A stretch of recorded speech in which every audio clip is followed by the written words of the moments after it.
Bom dia. Meu nome é Tiago, eu trabalho em um ISP regional do interior do estado de São Paulo, e a minha infraestrutura toda é baseada em BSD. E a ideia em si é um pouco que foi comentado num dos painéis, que eu concordo com o comentário, que é abrir um pouco mais de informação, porque basicamente todos usamos open source e tem um ideal atrás disso, não é apenas o fim lucrativo. Começando, deixa eu só pegar, só um minutinho.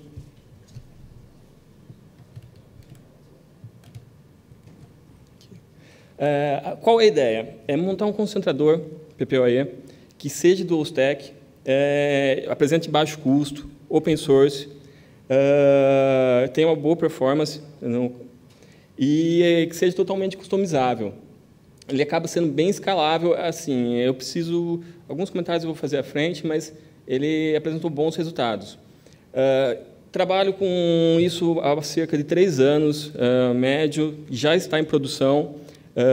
Nesse período, lógico, não é o projeto inicial, foram feitas modificações, melhorias, e o resultado atual é o que eu estou apresentando, mas não é o fim, eu pretendo continuar trabalhando nisso. O hardware utilizado foram um servidor simples, com 2 Xeon, 8 GB e uma rede Intel. Qual que é a ideia disso daí? Processamento, o pessoal não dá muita importância, mas o processamento por core acaba sendo muito importante na performance de rede. É interessante também a questão do SMP, que você consegue fazer o affinity com as queues das interfaces de rede. No caso, eu usei umas i350 que tem 8 queues. Esse affinity seria fixar o core à IRQ correspondente da queue da placa de rede. Fazendo assim, você consegue ter uma gerência do seu processamento, você consegue manipular isso corretamente, não fica dependendo da boa vontade do sistema operacional. A Intel tem placas, eu já vi placas até com 128 queues, então, dependendo, você pode escalonar isso de um modo interessante. Memória, não é muito necessário, apenas memória para fazer buffer. Alguns casos, aqui eu usei 8 GB, mas eu já vi casos de chegar a 20 GB de buffer. Os resultados obtidos foram mais ou menos 3.500 clientes, um fluxo de 450 megabits e 100 mil pacotes por segundo. Esse resultado obtido, na verdade, não foi um limitante do servidor, do serviço, do concentrador em si. Foi um limitante que é o que eu tinha máxima disposição. Então, pelas estimativas dos recursos disponíveis no servidor, chegaríamos a esse valor de 7 mil clientes por um servidor básico desse. Um custo relativamente baixo comparado ao MX, ao SR, que, lógico, quem não quer, mas acaba sendo uma opção. Nesse caso, com os 3.500, o servidor ficou com 60% idle de processamento. Então, resumindo, ele trabalhou com uma certa folga. Em outro caso, eu estou fazendo alguns testes com 6100, que ele tem 4 lâminas. Numa lâmina desse daí, eu gastei R$7.000, que eu peguei um servidor em segunda mão, mas me atendeu. E em uma lâmina dessa, eu cheguei a basicamente o mesmo resultado com 85% idle da lâmina. Então, eu acredito que conseguiríamos alcançar um resultado muito melhor. O software utilizado, eu já cheguei a usar o BSD 7, 8, suas variantes. O 9 eu não usei porque eu não tive um feedback positivo, mas o 10, e eu estou em produção com o 10.1, que lançou esses dias. MPD 5, que faz realmente o serviço, ele é o cara do concentrador. Utilizei Quagga, o Bird, para fazer um IGP interno para redistribuição. RADVD, para gerar os RAs. E o SoftFlowD, que eu vou explicar à frente o porquê que eu cheguei a utilizar ele. Desse processo, na evolução do todo, eu comecei fazendo controle de banda com PFW e DAMNet, só que acontecia, ele tinha um processo só, ele gerava o gargalo no servidor, limitando, tinha recursos sobrando, mas o PFW gerava esse gargalo. Posteriormente, trabalhei com PF, fazendo Altkey, algumas anchors, e ele funcionava muito bem, só que a gerência disso era muito complexa, e para escalonar isso não era interessante. Posteriormente, eu caí no NetGraph, o BPF e o CAR, que ele acabou unindo o melhor dos dois lados. Teve um excelente desempenho e a gerência é simples e tudo. Protocolos de autenticação. PAP, que acaba sendo um pouco inseguro, que é tudo aberto, mas existe ainda. E SHAP foi utilizado também, ele usa uma criptografia, fora uma compressão da Microsoft, que é um pouco meio confusa, mas Microsoft. E temos o EAPs, que é plano futuro.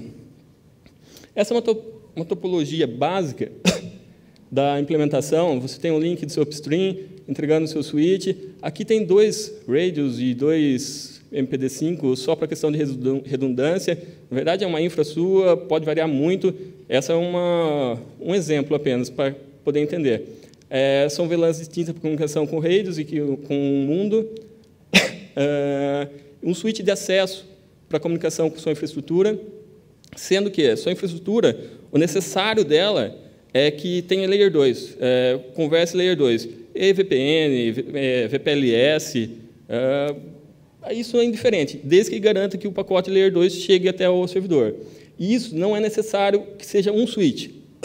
Você pode ter vários switches, que o MPD permite que você coloque várias interfaces ouvindo, ou várias VLANs, depende muito da sua infraestrutura, da necessidade que você tem. Aqui são os resultados que foram obtidos. Eu sei que, comparado com os gráficos que tiveram durante a semana, são números baixos, mas chegamos a 430 megas de down, 60 de up via SNMP, o load average do servidor. Aqui temos uma coleta também que foi feita via NetFlow, com um agregado de protocolos em 560 megabits e 86 mil pacotes por segundo de fluxo. Aqui são algumas customizações necessárias para o kernel, para que isso funcione. Basicamente, você vai habilitar NetGraph, algumas funções do NetGraph em si, e você vai habilitar a PF e um Altkey. Desculpe. Aqui, essa questão de configurações, scripts, isso está mais aqui no material por questão de referência. Eu vou passar só pelos pontos importantes, porque senão vai ficar maçante, e caso alguém queira, tenha interesse, tem um material para fazer uma implementação básica para teste. Aqui nós habilitamos um console para gerência. Nós habilitamos uma interface web que permite coletar informações e gerência básica de clientes. Aqui, nessa parte do NetFlows, tem uma questão do MPD que é o seguinte. Se você for usar uma pilha única, você consegue gerar flow, mesmo que esteja utilizando NAT corretamente. Caso você vá utilizar Dual Stack, sem NAT, você pode simplesmente gerar um NetGraph na interface externa do seu concentrador, que ele vai capturar tudo. Agora, caso você utilize Dual Stack e NAT, que eu acho que é a realidade de todos, os scripts de inicialização ele vai utilizar o SoftFlowD para exportar os dados da interface do cliente, o que permite que tenhamos dados para identificar o cliente via NAT. Isso acaba sendo bem interessante quando você recebe uma intimação. E teríamos um caso mais fácil. Se o FreeBSD em si suportasse o pflowd, que atualmente está funcionando no OpenBSD, isso ficaria muito mais simples. Exportaríamos todos os dados que estão no firewall. Aqui, nós criamos um bloco de configurações que vão ser utilizadas mais para frente. É como se fosse uma macro ou uma função, qualquer linguagem de programação. Questão de logs, essa compressão e criptografia só habilita ela caso você utilizar SHAP. Se for usar PAP, deixa comentado. Aqui nós habilitamos, basicamente, o IPv6. O importante disso, você habilitou isso, você vai fazer a comunicação link local do V6. O modo que você vai entregar o IP para o cliente pode variar muito. Essa foi uma das opções que eu acabei optando. Aqui, essa parte no IPCP Ranges, tem uma observação importante, que esse IP local do concentrador, caso você coloque um IP que não está atribuído na sua interface física, ele vai aceitar, vai funcionar normalmente. Só que ele vai gerar rotas para uma interface de loopback. Só que quando o cara derrubar a conexão dele, o que acontece? Essa rota vai continuar lá, você não vai conseguir excluir mais elas. E isso acaba sendo vai crescendo em número exponencial. Então, acaba derrubando o seu concentrador. Esse endereço simplesmente vai ser trocado pelo radius posteriormente. Esses scripts, aqui entregamos o DNS e tudo mais. Scripts de up e de down, eu vou explicar eles um pouquinho mais detalhado, porque é uma parte importante.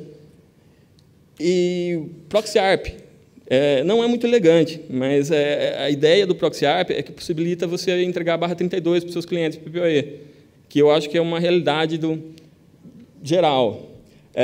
Aqui habilitamos compressão e criptografia para o SHAP, descomentamos essas linhas. Só um minutinho. Aqui nós temos o seguinte, nós ou habilitamos SHAP ou PAP.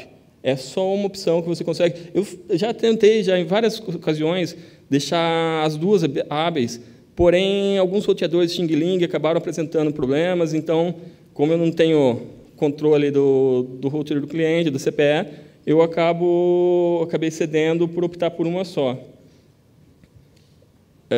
Aqui, nós habilitamos, chamamos as configurações do radius. Aqui nós setamos o nome do serviço. Isso é interessante, que assim, aqui ele está ouvindo qualquer nome de serviço, mas você pode setar vários nomes de serviço e criar servidores distintos. Por exemplo, um servidor só com nome corporativo, que você não libera para cliente residencial e tudo mais. Nós habilitamos a interface que vai ouvir as conexões dos clientes. E setamos esse Max Children, pode ser utilizado como limitante de conexão nessa interface. Permite que você faça a gerência disso. Por interface, eu poderia colocar 3 interfaces ouvindo a sua infra, limitando cada uma em 1000 clientes. Isso acaba interessante porque a questão de um DDoS ou um flood gerado pelas próprias requisições do cliente. Dependendo da quantidade, pode ser tão maléfica que acaba derrubando o próprio servidor. Aqui eu estou dando um exemplo só de como habilitar outras interfaces. E aqui a configuração do radius propriamente dito. Nesse arquivo aqui tem usuário e senha, só que ele faz comunicação com o radius, com o client. Essa parte dos scripts, eu coloquei separado porque é o seguinte, quando o radius chama um script para subir a conexão ou para derrubar a conexão, ele passa 9 parâmetros que podem ser utilizados para manipular essa conexão do cliente. No meu caso, eu utilizo PF para adicionar em tabelas. Por exemplo, um cliente está bloqueado, ele cai numa tabela específica que libera ele a ser redirecionado por uma intranet e apenas isso. Então, o cliente continua com conectividade, informado sobre o problema, ou quando tem um problema mais generalizado, eu posso criar informativos manipulando isso. Gerência disso consigo fazer muito bem com o cliente para fazer NAT, cliente com IP público. Esses scripts são os scripts que estão a seguir, que são basicamente scripts para conexão do cliente, para desconexão do cliente. É um script só para gerência, esses 3 scripts são gerências, gerando um pacote COA, um pacote POD, e aqui derrubando uma NGCTL. Eu vou passar um pouquinho por eles. Aqui é a questão do soft flow-D. Caso você habilite o DOSTEC NAT, na hora que ele subir a conexão, ele vai pegar alguns parâmetros, mas ele consegue subir uma interface exportando para esse endereço do coletor. Interessante que quem for utilizar a V6 tem que usar uma versão mais nova do NetFlow, porque se for usar a versão 5 ou algumas outras, você não consegue capturar os V6 nos seus flows. Tem alguns errinhos aqui que foram na hora de exportar o PDF. O LibreOffice me pregou uma peça. São aspas simples e apóstrofo. Aqui é o que eu falei da questão da gerência via tabelas. Basicamente, o cliente conecta. Se o cliente for um cliente V4 e estiver bloqueado, ele vai ser adicionado nessa tabela. Se for um cliente que tem V6 e está bloqueado, vai ser adicionado nessa tabela. Depois, no Fire, eu faço essa gerência. Aqui eu crio uma tabela de IP privado, que eu posso utilizar para fazer meu NAT.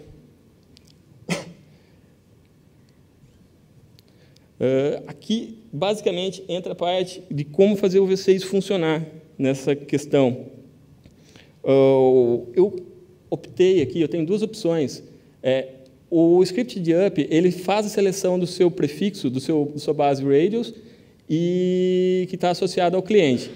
Tem essa prefix auto-generate aqui, que foi criado apenas no momento de teste, que ele cria o prefixo para o cliente, baseado no número do NG da conexão. Aqui é interessante ressaltar que eu vou estar entregando /64 para o cliente, vai permitir que ele conecte direto do seu computador, do seu roteador, se for hábil, que eu acho que é um grande problema, que os clientes não têm ainda as CPEs hábeis. Eu fiz testes atualmente com o OpenWRT, com sucesso. Alguns clientes estão em uso, uma boa parte, mas ainda tem uma certa resistência, porque eles não veem o porquê disso. Mas vamos persistindo, né? Aqui, nós geramos um IP dentro da subnet do cliente e adicionando isso na NG do cliente. Pode ser utilizado para fazer testes de enlace apenas, e aí vai ser utilizado para fazer redistribuição via IGP. Geramos o arquivo de configuração do RADVD, iniciamos o RADVD para a interface do cliente, fazendo o anúncio de RA do prefixo que é correspondente. Esse script de down é basicamente o script de up inverso. Se você tiver softflow, ele vai pegar e vai pedir para fazer um shutdown do softflow do cliente, expirando os flows, que se você matar o processo, simplesmente você vai perder dados. A gerência das tabelas, removendo as tabelas do PF, dinamicamente, ele vai analisar se o cara estiver na condição, ele efetua a ação. Essa parte dos scripts é interessante o seguinte, é muito customizável. Se você estiver num dia bem assim, inspirado, você consegue fazer umas coisas legais. Nessa parte, verificamos se o cliente tem V6 habilitado e subir um RADVD, ele vai matar o processo e vai remover as configurações do cliente. Aqui também a manipulação de tabelas.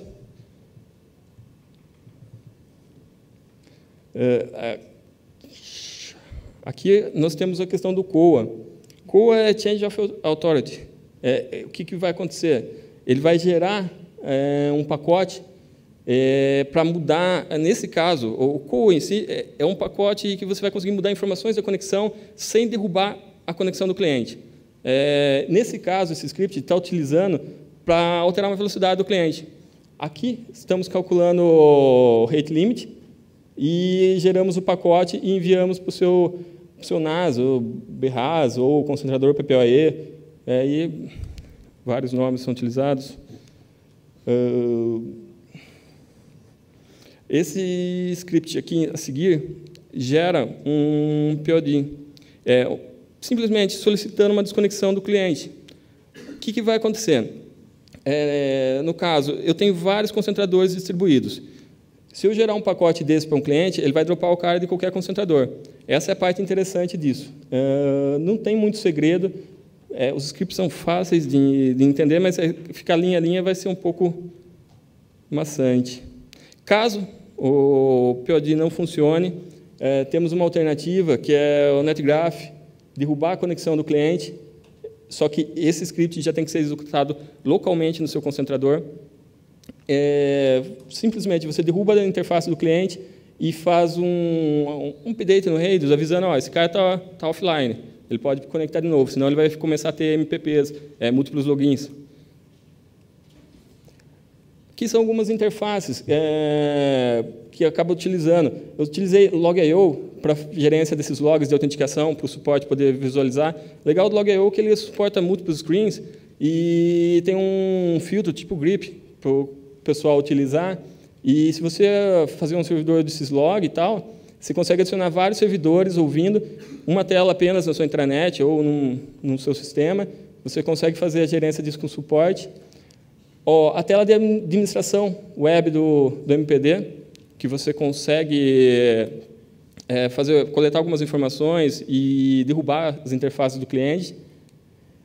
Aqui é um scriptzinho em CGI, que é só para gerência do suporte, para não ter que ficar conectando no seu servidor toda hora. Aqui, essa parte do onde olhar é o seguinte, na verdade, essa daqui foi uma implementação que foi feita, mas isso vai variar muito pelo seu hardware. Então, nós temos aqui essas opções, acabam te ajudando. Aqui, na primeira parte, você vai encontrar como encontrar informações de protocolos, de buffers, porque você vai precisar aumentar isso, necessariamente. Aumentou seus clientes, você vai precisar ir tratando isso conforme a sua necessidade. Aqui, nós conseguimos verificar quantidade de pacotes, quantidade de fluxo no momento, colisões, erros, em um tempo... No caso, estamos olhando se é de GB0 e de 1 em 1 segundo. O top, aqui é uma versão batch, ele só joga na tela, e aqui um com refresh que fica. Só que aqui ele vai fazer o quê? Ele vai te mostrar os cores separados, que é interessante você utilizar para encontrar os gargalos, assim por dizer.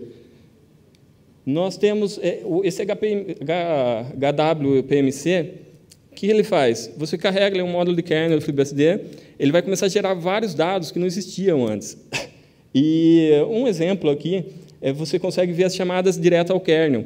Ele vai te mostrar o processamento interno no kernel. Então, é interessante que você consegue enxergar gargalos que você não via antes. Ele te dá caminhos, opções. Nós já entramos nessa parte, aquela questão do Affinity que eu falei inicialmente. É uma interface da Intel, tem outras que funcionam da mesma maneira, onde nós podemos encontrar a IRQ correspondente à query da interface. Tendo essa informação, nós setamos o core e a IRQ. Fazemos isso de todo o servidor, porque não é interessante que isso fique trocando de contexto. Com isso, e nisso você pode manipular seu processamento também. Temos aqui, a gente vai ter um monte de opções de sysTL, loader, para fazer a otimização tuning do seu servidor, mas uma das mais importantes que eu acho, como nós estamos usando o MSX e não pooling propriamente dito, está errado aqui também, nós podemos dividir esse processo pelos core. A ideia é que você faça o número de core menos 1, que começa sempre o contador do zero, senão vai dar problema. E isso a gente faz o affinity desses processos do NetISR, para não ficar todo sobrecarregado em um core e gerar um gargalo. Normalmente faz um script conforme o servidor, a hora que ele sobe, ele já faz o affinity conforme a sua estratégia. Aqui é uma fórmula apenas para orientação de como fazer o cálculo de velocidade do cliente, que você vai proporcionar, o CAR, o Normal Bust e o Extend Bust. E aqui são apenas para entenderem a referência. Foi um usuário, o nome do usuário, senha do usuário, que está no banco do Radius. O nome do usuário, proibindo acesso simultâneo. Aqui nós temos basicamente, são as configurações desse cliente. Se ele estiver utilizando uma pool de endereçamento dinâmico, você coloca o nome da pool, onde ele vai buscar o endereçamento. Essa garantia é só para gerar um índice de prioridade na hora de conexão. O endereço PV4 que vai ser atribuído pelo cliente, caso você esteja V4 fixo atribuído ao cliente, ele não vai procurar na pool. Então, é interessante eu ter um ou ter outro. E o endereço V6 que o script de up vai estar utilizando para subir. Caso exista, ele sobe e já habilita para o cliente. Aqui, criamos um plano que vai ser atribuído ao cliente. As configurações do plano. Aqui, essa questão aqui dos atributos aqui do MPD Limit, no MPD, no source dele, tem um dictionary.mpd, que tem as informações dos atributos para ser colocado no Radius. Então, você precisa carregar isso no Radius, senão ele não vai entender isso. Aqui é um plano de 50 por 50, in seria up, out seria down. E aqui nós fazemos o link entre o cliente e o plano dele. Não tem a tabela de RADP Pool, que é bem grande, mas é a tabela padrão, não se difere de nada do que já tem no Radius. Aqui são os pontos onde são observações. Ele é um ponto crítico, concentrador, é difícil você ter tempo para fazer testes, e normalmente é impactante ao seu cliente quando você coloca em produção. A questão das configurações do MPD. Se você inverter as ordens, ele não vai funcionar. A sequência é muito importante para o contexto dele. Ele é um pouco sensível. Qualquer errinho, por exemplo, um roteamento mal feito, um endereçamento mal colocado, um errinho no script, ele vai dar você vai ter um serviço que parece que não está funcionando, mas normalmente é uma bobeirinha que faz nada funcionar. Tem 1000 maneiras de se fazer. Essa foi uma que eu encontrei e acabou dando certo. Essa questão dos endereços da rota loopback eu coloquei porque antigamente, na versão 8, você conseguia fazer algumas coisas com radix do MPET para excluir essas rotas. No 10, no 10.1, não é interessante que deixe criar, porque você não vai conseguir remover ela de jeito algum, apenas destruindo a interface externa, mas aí vai ser catastrófico. Esse fluxo de OS gerado pelos seus clientes, assim, dependendo da quantidade de clientes, o que você tem que fazer? Você não pode ter uma interface ouvindo com um limite de 50 mil conexões. Ela não vai dar conta, ou pode acabar dando um kernel panic, pode travar seu MPD. A ideia é que você planeje isso, divida interfaces e sete limites, que daí, quando ela estiver começando a ficar saturada, ela para de responder. Porque se chegar uma requisição PPOD na sua rede, e você tiver, por exemplo, 3 interfaces ouvindo, as 3 interfaces vão tentar responder. Se ela chega no seu limite, ela vai fechar o socket dela e não vai funcionar. Basicamente, é isso. O seu radius acaba sendo... Eu já tive alguns casos que o ponto limitante estava sendo o radius, não em si o concentrador. E tem que usar horários, usar sempre a madrugada, a seu favor. E isso aqui, não desistir nunca, colocar log all e bater cabeça. Aqui, eu utilizo o prefixo V6, só que eu tenho um pequeno problema. Eu não reciclo esses prefixos V6. É uma implementação futura que eu pretendo alterar, mas eu tenho esses prefixos lá, eles estão associados aos clientes, mesmo que o cliente cancele, eu mantenho isso, porque no meu RAD-SCC, no meu accounting, eu consigo pegar a informação do cliente e endereço V4. Eu estou trabalhando para que ele grave o V6 também, porque daí eu consigo fazer a reciclagem desses blocos. Planejo futuramente EAP, que acaba sendo um pouco mais seguro. E essa questão do uso do RAD-DVD é funcional, não tive problema base. Se o script tiver ok. Se você tiver processos do RAD-DVD zumbi, eles vão anunciar prefixo em duplicidade ou vão anunciar prefixo para cliente errado. Então, aí você pode ter seu roteamento caindo. Mas, atualmente, os scripts do jeito que estão, não tem problema, mas eu gostaria muito de simplificar esse processo, que eu acho que é possível e estou trabalhando nisso. Já tem alguns testes, mas ainda nada resolvido. E aqui, gostaria muito que tivesse alguém que tenha uma quantidade, porque o ponto limitante meu foi a quantidade de clientes, foi o throughput, mas os servidores se comportam muito bem. E seria interessante alguém que esteja disponível, que goste disso, que tenha interesse em implementar a solução, para tentar encontrar os limites dessa solução. Eu acho que seria algo muito interessante. Referências. Eu acho bem importante, esse cara aqui, esse blog, esse Calomel, quem não conhece, sobre BSD e redes, o cara manda muito bem. Projeto BSD RP tem uns benchmarks sobre IGB, que eles falam alguns mitos, porque você vê em todo lugar, o pessoal falando como montar sua CTL ou do seu loader, mas nem sempre é a realidade. Aqui eles têm dados matemáticos que vão te esclarecer. O handbook do FreeBSD, que é sempre útil, sempre funcional. A documentação do MPD, de início, na hora que vocês baterem a cara, eles vão parecer um pouco simples, um pouco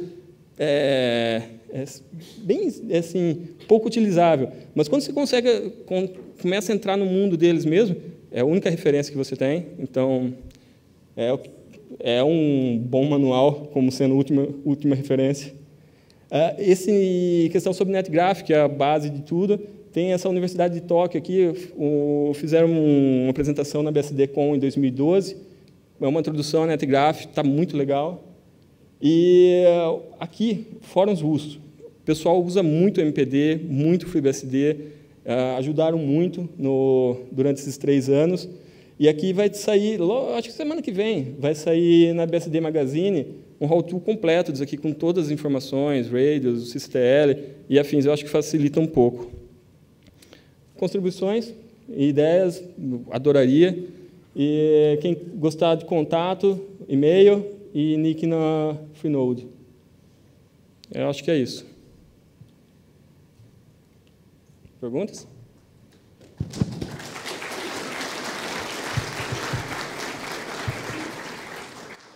perguntas para o Thiago? Não tem nenhum provedor aqui que usa PPWay? Fazer um comentário, alguma coisa? Bom, eu sou Cláudio da Internet.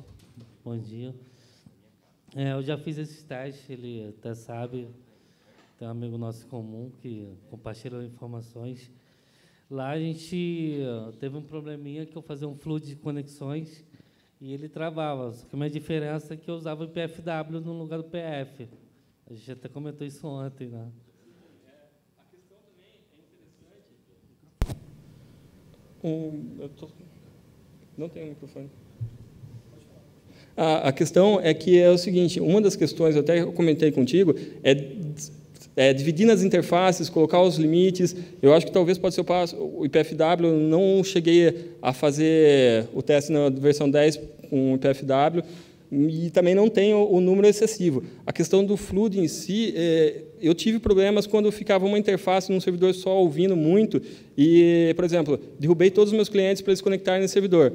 Aí eu tive, mas kernel panic não tive, não mais na versão 10, e depois que eu separei as interfaces e setei os limites, aparentemente ficou estável.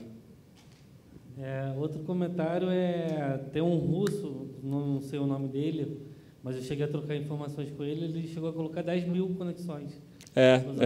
Há relatos, só que assim, a gente procura muito. 9 e 10. A gente procura muito na internet, você encontra pedaços. No GTR mesmo, na lista, eu vejo muita pessoa comentando. Aí, por isso que eu resolvi abrir um pouco também, porque eu sou usuário de open source, então acho que é interessante. E outra, alguns podem colaborar com isso para que melhore. Tiago, aqui. Rubens, que tamanho de bloco IPv6 que você está usando para os clientes nesse caso? 64. E não tem a opção, por exemplo, de prefix delegation. Então, ele só tem o IPv6 externo ele da cria interface. IPv6. Não tem IPv6 para uso da LAN, da rede do usuário. Não, isso não. Isso, na verdade, quando é setado, nós setamos no roteador do cliente para ele fazer esse anúncio do prefixo. Se ele tentar fazer algum outro anúncio, não vai funcionar, simplesmente. Tem a opção do DHCPD, mas eu não implementei ainda, que não ficou dinâmico. Se eu configurar isso de forma estática, é funcional. Mas não tem como ser estático, porque as requisições de entrada e saída são muito altas. Então, tem funcionado dessa maneira, porque, inicialmente, CPS, eu não testei com várias marcas de CPS, a gente acaba optando sempre pelo OpenWRT, que acaba sendo muito mais funcional e nos dá opções. Mas é uma opção que funcionou. Infelizmente, o DHCP-PD, eu não consegui colocar ele de forma dinâmica ainda. Se você delegar um /64 só da interface WAN, não tem nenhum outro para colocar na interface da rede do cliente. Precisa ser pelo menos 2. Então, na verdade, é o seguinte, ele vai gerar automaticamente, ele usa o mesmo /64 da interface WAN para a interface local.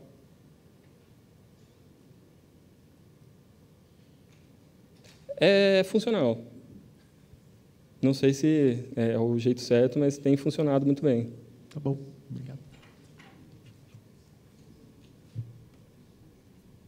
Alguém mais pergunta para o Thiago? Bom, vamos agradecer. Obrigado, viu, Thiago?